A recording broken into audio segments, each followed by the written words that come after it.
how about the weekend? Was it like we have, we can talk about global warming till the cows come home, but it's not global warming, it's global humidity. That's what we're dealing with, and I don't ever remember a time when we've had such humid weather. It's funny because when you walk out of the building, if you wear glasses, you're immediately steaming up. Yeah, and you can feel it. It's like heavy, thick. It is, thick air. Yeah, I don't remember it being so thick, but then again, I guess your memory's terrible anyway, right? It's that time of year. So. It really unbelievable, really, really humid. But it seems that today we'll have a little bit of relief from that 82 to 85, and not a bad day on the way today. Big weekend for the Olympics.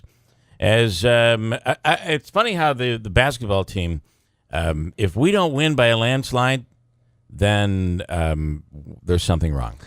Yeah, I feel like they should, though. I feel like the USA team should be dominating the world. But these teams, and I understand, but these teams many of these teams have NBA players. It's not like, it's the United States. We get all the NBA players. Many teams do have NBA players, but we probably should dominate. But it seems like they had the gas on, and then they took it off, and they end up winning over France by 3 points. Yeah, 100-97 the final. Now the women's basketball team, jeez, yeah, they're winning by like 50 points every night. That's because the world doesn't play WNBA. That's true.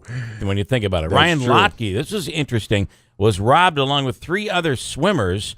And it was funny because the story came out yesterday. There was a bulletin that came out yesterday that said the Olympic Committee has said that it is not true that Ryan Lochte and 3 other swimmers were robbed at gunpoint. That is absolutely not true. An hour later, they came out and said, oh, by the way, it is true. Yeah. Robbed at gunpoint on Saturday night in Rio with 3 other swimmers. They were sharing a taxi, and some guys pulled up and flashed a badge and a gun. They claimed to be police officers, but they were not. This is tough to hear, but this is Lochte, and this is some audio. I was with a couple swimmers. We were coming back from the friend's house. They're at the beach, by the way. You can hear the waves in the background.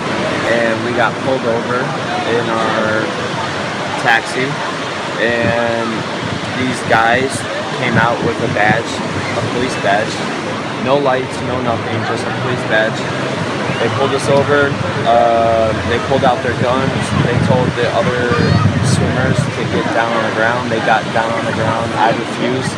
I was like, we didn't do anything wrong, so I'm not getting down on the ground. And then the guy pulled out his... It would be like Lochte with his pink hair or whatever color hair he has to say, no, I'm not getting down. He's lucky he didn't get shot. No, I know he is. It can be pretty nasty over there.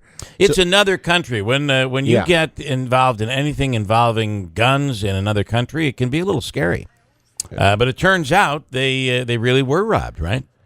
Yeah, absolutely. So I guess when I first heard the report, I thought he was robbed of his gold medals. That was the first thing, or not his gold. I don't think he's got any gold this year. But he was robbed of his medal or medals. That was the first thing I thought of. But apparently, what were they? They were going out for somebody's birthday or something? Yeah, I don't think they had much money on them. So, Michael Phelps says this time it's true. He is definitely retiring. I've had a lot of 4 more years chance in the last couple of days, and this is what I came back for. And at the age of 31, I'm happy to start moving forward to a new chapter in my life. And I am retiring. This is it. And that was the last race ever. And I think the biggest change between now and London was, going into my last race in London, I was just looking forward to it being over. Like, I didn't really have, I wasn't really swimming that great in my opinion, and I wasn't fully involved with it. And this time around was completely different. I walked into the pool yesterday, and I felt the tears coming already. With everything that Bob and I have gone through and we've been able to accomplish. So it was just a good experience that we had and shared together. And I think the memories that we have built in this Olympics are much more meaningful than anything we've ever built. A-Rod, right moments after that interview, was out drinking and driving and smoking pot. That's kind of what drove him back into, when you think about it, that's really what drove him back into into trading, is that his life went out of control. Yeah. And it's going to be very interesting to watch, because the interview I saw with him going into the Olympics was, I can't seem to control my life without training to swim. So now he's saying he's going to retire. It's going to be interesting to see how he handles that. It's so, what's the word I want to say?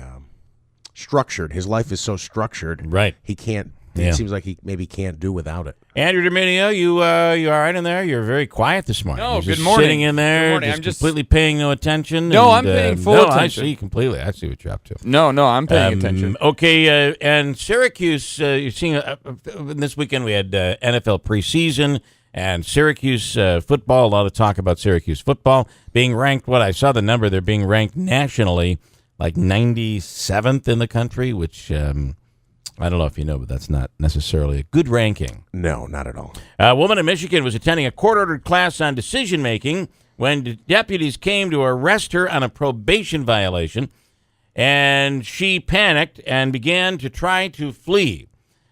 She ended up climbing up through the ceiling tiles in an attempt to escape. She didn't make it far. The class was inside the county courthouse. Her name is Jessica Cato. Judge Mark Trusak sentenced her to jail. I don't think you successfully passed that. You crawled up into the ceiling tiles and started crawling around. Very bizarre behavior. You need to realize that you have a very significant drug problem, ma'am. She was climbing through the ceiling.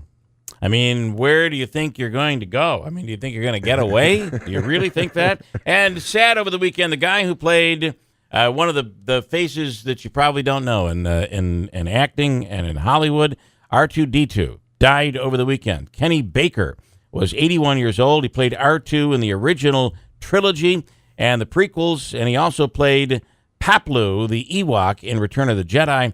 The problem with him is, does anybody know, when an actor dies, you always know, in this case, you don't. Kind of didn't, right? You didn't. Oh, right. That's Kenny Baker right there. Can you hear him? That's Kenny Baker. You can always tell by the sound of his voice. It's the accent, I think. Anyway, Kenny Baker has passed away at the age of 81. Here's Manaski for Monday morning with an update on what's